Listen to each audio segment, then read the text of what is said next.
In his book Inside Out, A Personal History of Pink Floyd, Nick Mason describes his first introduction to Roger Waters like this.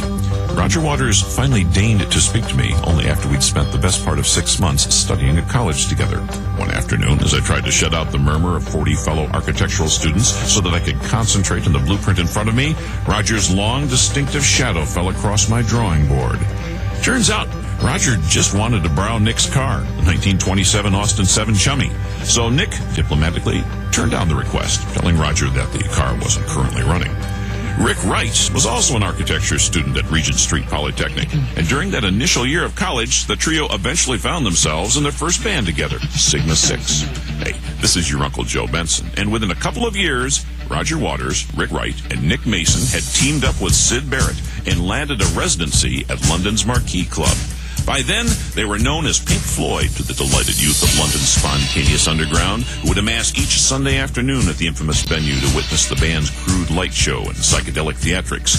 Of course, Sid Barrett was out of the picture less than 18 months later, and David Gilmour was added to the Floyd lineup. It was that Pink Floyd foursome and their innovative light shows, experimental use of sound, and complex lyrical concepts who earned a decided place in rock and roll history. And today, in celebration of his new book, Inside Out, drummer Nick Mason shares the story of Pink Floyd off the record. Your Uncle Joe Benson talking with Nick Mason here and Off the Record. The brand new book just released in the States, Inside Out. It's wonderfully written. And not that we'd ever doubted a drummer could do that, but it's like a talking dog. The wonder is not that they talk well, but they talk at all. How long was this book in progress? And I don't mean, when you started in the spring of '63 working or going to school. How long had you actually been? Well, I actually started the book in towards the end of '94, about 10 years ago. But I'd obviously had something in the back of my mind because I'd kept a few bits and pieces to jog my memory along. And also because I realised I'd actually held some photographs back deliberately. And that, I thought, was a sort of telling moment when I came across some things that I'd clearly felt, now I'm not releasing these to some magazine. But it actually took me, it was probably 2 years' work spread over a 10-year period. Did you get input from the other guys? Yes. In so much as David said to me after the first year, I'm not really happy with you doing this. Which was his input. I mean, I'd have to say. Actually, at the end of the day, it was a very helpful thing, because what David was worried about was that this was going to be the ultimate official version of our history. And of course, that's one thing that it couldn't really be, because to be really official, we would all have to agree on every story. So that looked like something that my grandchildren might have had to take over from me. But a bit like building one of the cathedrals. I was going to say it'd be a long time. Absolutely. I would think before. But it was helpful, because in the end it gave me a lot of time for pictures to come out of the woodwork. I managed to do another book on cars in the meantime, and finally established what would be the workable way of doing it, which is to say, look, this is my version of events. I wrote that, and then after I'd done that, then David and Roger both saw the manuscript and made comments on that. So when you got to Regent Street Polytechnic, besides the intense academic schedule you were on, you started playing with various people, kind of coming together and...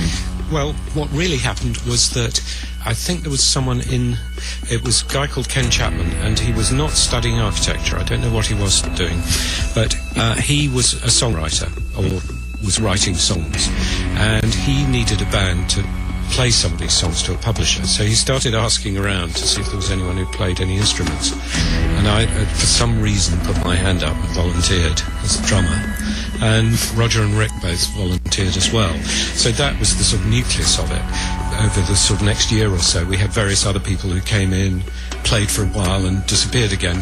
And in fact, there were two guys in our year, Clive Metcalf and Keith Noble, who actually were quite serious about it and wrote some songs and actually had a minor hit of their own sort of outside the band. For you, was this still just a hobby or a distraction from the studies, or were you actually thinking about continuing into music? It was definitely simply a distraction from the studies. I had no inkling that things were going to go the way they were. where in the world the name architectural abdabs come from? First of all, architecture, because we were studying architecture. Okay, that's, yeah. But abdabs, because it was an expression which was the case of the screaming abdabs, which was freaking out. Okay. Well. And so what the derivation of that is, I have no idea, but that's where it came from. And you guys at this point were basically covering Bo Diddley and the Stones? And I think we were heading off towards being an R&B band. I mean, when you think of the period in the UK then, we're talking really pre-psychedelia. We're really talking about John Mayall, Cream.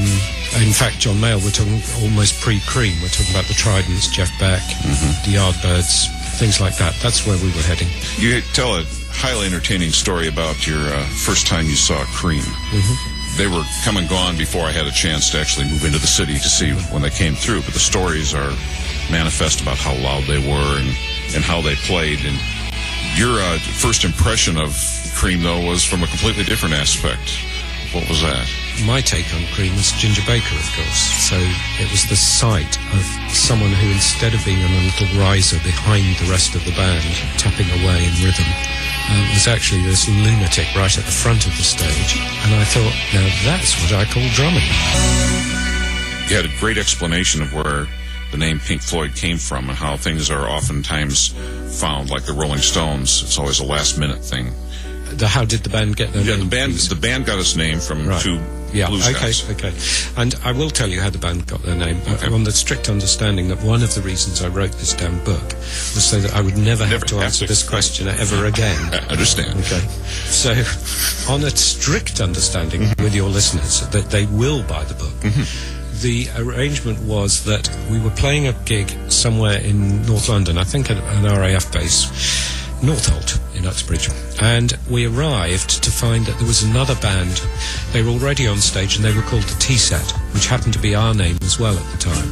So we obviously couldn't go on stage as the T-Set again because the audience would be so confused, and felt that it was time for a new name. And so Sid, I think, maybe carrying the records around, picked two players off an old blues album, and the two blues players were Pink Hansen and Floyd Council, and Sid somehow stuck two elements of this name together.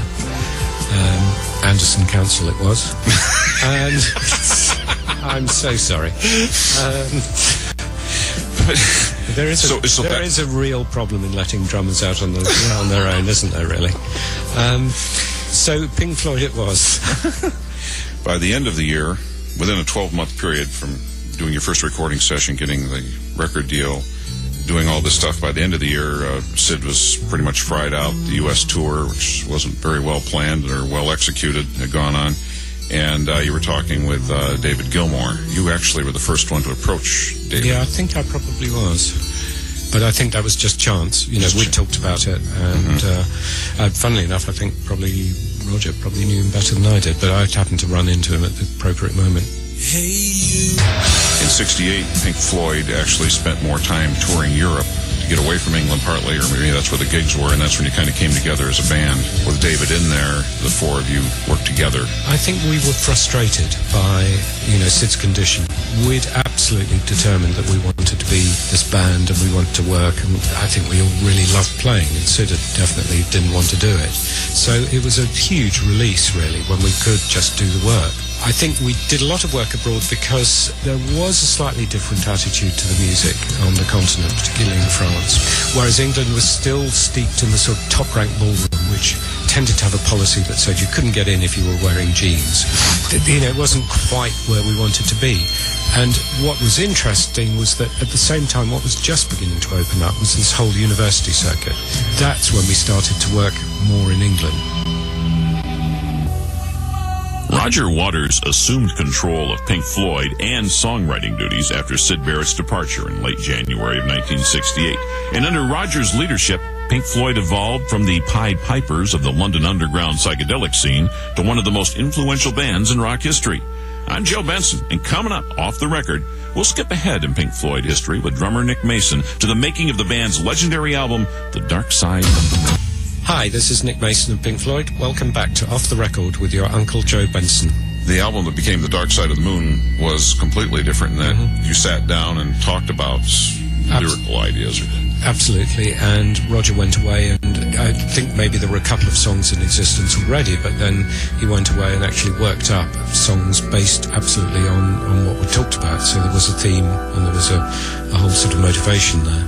When the Dark Side of the Moon album was kind of put together, and you're coming down to the final, we're going to have to mix it. Was there pressure from the record company that we need this, we're looking for this? Was there pressure because you've got more touring lined up, or was it just... I don't remember any pressure from the record company. In general, although everyone likes to sort of sneer at the suits who are the record company, in general, we've had a pretty good relationship with the record company, both EMI and CBS. There have been odd moments where they've wanted product, but over the years they've learned that actually telling us they want product makes no difference at all to whether they get it or not. You know, we work as fast as we possibly can usually. It's just that it tends to be quite slow. But we just got on with it as well as we could, and actually the record company, as far as I remember, just waited until it was finished. You didn't really have the title for the Dark Side of the Moon album until the very end, though, did you? Well, I'm a bit confused about that myself, because I think it must have been a working title for some of the album, because the significant thing is that the question, what is the dark side of the moon, was the question asked of all the voices. And I think that must have indicated that that was already the working title. I can't see otherwise why we would have got involved in asking that particular question. We spoke with Alan Parsons, who talked about the sessions and how innovation, wasn't even just kept innovative, it was like constantly coming up with things. Mm-hmm. And you make mention in the book, Inside Out, that things, the sound effects you'd try for, somebody could create digitally or sample now in an afternoon. It took you weeks, if not months, to come up with things. When this project was done, when the album was done, it's being turned in, came out March 3rd of 73, did you realize how good this was, or was it just like, this worked pretty well, this is another Pink Floyd? Did you realize any kind of impact you were going to have on the world with this? I think we knew we'd done something rather good. You know, we were very pleased with it, and it had a sort of completeness and a sort of technical standard almost that we knew we'd achieved. And that was, I have to say, thanks to people like Alan, who did a fantastic engineering job on it, and also Chris Thomas, who came in at the next. Yes, yeah. But coming back to the business of the business, if you like, there is no guarantee that even if you do the best record in the world, that it'll sell. You absolutely have to have the record company on the side as well. And in that respect, I've said it in the book, but there was a new president of Capitol Records in America, Basker Menon, and Basker went out there to make this one work. You know, he really took it by the scruff of the neck and got that record working. It could have failed if it hadn't been for the record company getting behind it properly. When did you realize, when you were out on the road, probably in America, I think you started that tour in Madison, Wisconsin, if I recall correctly, when did you realize that this is really working bigger than anything we've had before? You couldn't go on the internet, you couldn't look up Polestar. Was it when the venues started changing size, or did you get a note from England that your account isn't overdrawn? Or I think it was slightly gradual, actually, the sense of that it was really working, because actually, even when the record's number one, the royalty check doesn't immediately come in. Yeah. So, you know, you're not, you're conscious of the fact things are going well. But the build-up of audiences had been sort of building gradually anyway. So it sounds sort of silly now, but actually there were other signs that things were changing. It was when we did Fillmore East, and Bill Graham didn't think we could sell out, so he did a deal where he just rented us the theatre for I can't remember how much it was, but on the basis that we could then keep whatever we made, and we sold out. Mm-hmm. It's things like that, moments like that, when you realise it's sort of changing. In his book Inside Out, A Personal History of Pink Floyd, Nick Mason says Roger Waters deliberately wrote Eclipse and Brain Damage as the end pieces for the Dark Side of the Moon album. I'm Joe Benson, and coming up, Nick Mason relives The Wall. We'll hear about the making of the album and about the monster theatrical stage show that was the short-lived Wall tour. Off the Record. We'll be right back. This is your Uncle Joe Benson, Off the Record. We're talking with Nick Mason, who has just released Inside Out here in America. Your book is the first detailed accounting of the actual recording sessions for The Wall, which have been legendary over years, and I myself have spoken with other participants in the process. Yours is the first coherent look at some of this, and well, just being in France for that long, and and being forced to drive Ferraris back and forth from the recording studio to wherever it was you were staying.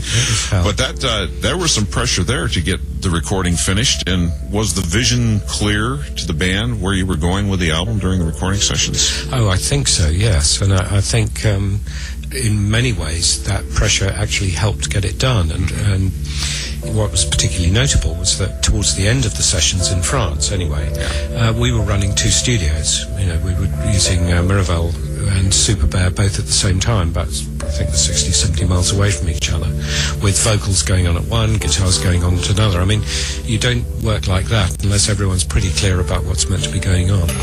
This live show was so massive and so huge, but you were only able to do it 29 times or something.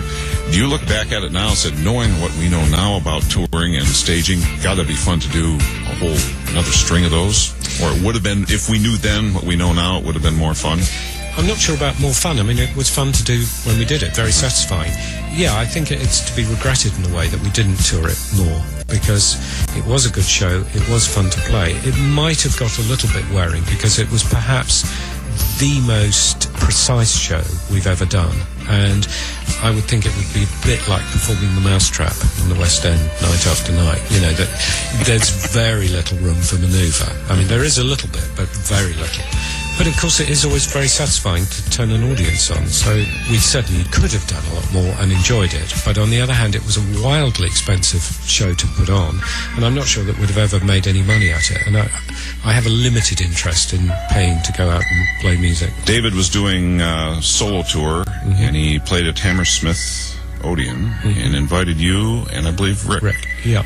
To stop by and perform Comfortably Numb, I believe was the song, wasn't it? Which, to this date, is one of the most powerful songs I've ever seen live, especially with him on top of the wall and being the focal point. Just to pop one thing in there, I mean, that was an interesting element to the show. That, of course, was not something that had been pre-planned long before. It was one of the things that we found that we could do, actually, when we got into the sports arena, because we'd never really realised before that actually the lifts that we used for the wall builders themselves to manoeuvre the bricks into place were then not needed for the second half, but were mounted just behind the wall. So it was one of those sort of opportunities. I suspect, I don't know whether David's seen someone working up there or Roger or who thought of it, but it was one of those last minute, oh yeah, we could put someone on the lift, put them up the top of the wall and it'll look great. So there wasn't a discussion of having the bass player raised be as high as the... There possibly was. Maybe there was a big fight backstage about who was allowed to get on the lift first. All that went into that album, and little things as well as big, there were so many layers on that. The album ends, isn't this where, and begins where we came in. All the little things tossed in like that. You go from recording it, it's being released, you're working on this live show that is bigger than anybody has ever seen. Is this spectacle? Is this performance art? Did you expect people to read as much into the album as they did? I don't know. I think you almost don't. I think most bands, when they work on records, actually do an awful lot of it for their own benefit. And then it's a matter of luck whether the... You know, I say luck. I mean, one relies on the fact that the public at large have liked your previous work, and so you think, hopefully they'll like the next lot. And we all subscribe to that sort of theory. The record company go along with that as well. That's why they do record deals based on more albums. But I don't think you ever really think that hard about how other people perceive the record. What you tend to do is say, is this the best we can do? Is this really clever? Do we think we're really, pretty hot stuff? Or are we a bit ashamed of ourselves? What you're aiming for is something where you think we're pretty hot stuff. The Wall was a great media piece. Album, concert enhanced with film, stage effects and props, and a movie, as had been Roger Waters' intention from the get-go. As a whole, the band spent roughly 4 years working on the project, starting in 1978 when Roger first started putting pen to paper, and culminating in 1982 with the release of the Wall movie. Pink Floyd made one more album together, 1983's The Final Cut, and 18 months and much infighting later, Roger Waters declared the band dead and himself a solo artist. This is your Uncle Joe Benson, and coming up off the record, Nick Mason talks touring with David Gilmour and shares his take on The Wizard of Oz. Hi, I'm Nick Mason from Pink Floyd, and this is Off the Record with Joe Benson. You've said, I believe at one time or another, that playing live has always been the big thrill for you. That's one of your favorite things to do. You miss that? Yeah, I certainly do. I don't cry myself to sleep at night, but it's a pleasure. It's nothing to do with anything else. I've said it before, if you're not tired of showing off by the time you're 60, it's very unlikely to grow out of it. Do you occasionally send unsigned postcards to David saying, hey, suitcase packed, ready to go? Well, I've described it again as, you can lead a horse to water, but you can't make it drink. Well, in Dave's case, you can't even lead him there. So, it's better, really, I think, to let him do what he wants. Have you got any inclinations from Mr. Gilmore that he's... I think David is not interested in working at the moment. Now, whether he ever will be, I really have no idea. And as I sort of said earlier, I think one thing that doesn't help is say, oh, come on, Dave, let's do it, come on. I think, he maybe has had enough. What he's doing at the moment is working on a solo project. To a large extent, he'll either come out of that going, that was great, now I'd like to do something with the band, or he'll come out of it going, that was great, I'm never going back to that bloody band ever again if I can help it. We can get stuck into more lies if you want. We can get into the business of The Wizard of Oz. And oh my God! The Wizard of Oz. I've got a new version of that. Okay. Well, what actually happened was that someone gave us some psychedelic mushrooms, and Roger thought he was Judy Garland, and Dave thought he was the Tin Man, and I thought I was the Cowardly Lion, and Rick thought he was... It makes sense now. Yeah, absolutely. And actually, if you start the wall with the third crack of the whip and Ben-Hur, you get a fantastic... There are no secrets left. I have to ask you, starting out on violin, piano as you did, and drums, do you still, on a regular basis, get near any musical instruments? I think I'd probably be prevented from getting near a violin. I wouldn't recommend that at all. I certainly still play occasionally. Yeah, I mean, I still play for fun. I've got two boys who play guitar, and I play with them. Oh, really? And play occasionally with Rick Fenn, who I've done some work with. I still like the drums. Guitarists, Eric Clapton, the most famous of them, Steve Miller, we know about his guitar collection. This guy named David Gilmour seems to have had a few guitars in his collection as well. They collect the instruments. You don't collect drums, do you? I've got some kits, but actually collecting drums, frankly, with a collection of cars, to have a collection of drums as well would require, space that I simply don't have available. But I certainly have a couple of my older kits. How often do you get to go out and drive various vehicles out of the garage when you're home? Quite often. I'm a great believer in the cars being used. As I say, I got into it not to collect cars, but because I like motor racing. Mm-hmm. So I try and find, every opportunity that I can to run them. And my wife races as well, and so do my daughters. So the cars get some use. Nick Mason's book, Inside Out, A Personal History of Pink Floyd, is available now, and it's a really good read. Pink Floyd Off the Record is a presentation of Westwood One and was written and produced by Stacey Parra. Production and engineering by Ron Harris. Assisted by Dave Amaya. Executive producer Norm Pattis. Special thanks to Westwood One's Stephen Cosio and Johan Schenker. Off the Record is sponsored in part by the National Highway Traffic Safety Administration. If you don't buckle up, expect a ticket. So click it or ticket. I'm Joe Benson. You can email me at unclejoe@unclejoe.com. And I'll see you next time for Sticks Off the Record, featuring brand new conversation with guitarist Tommy Shaw and James J.Y. Young and singer Lawrence Gowan.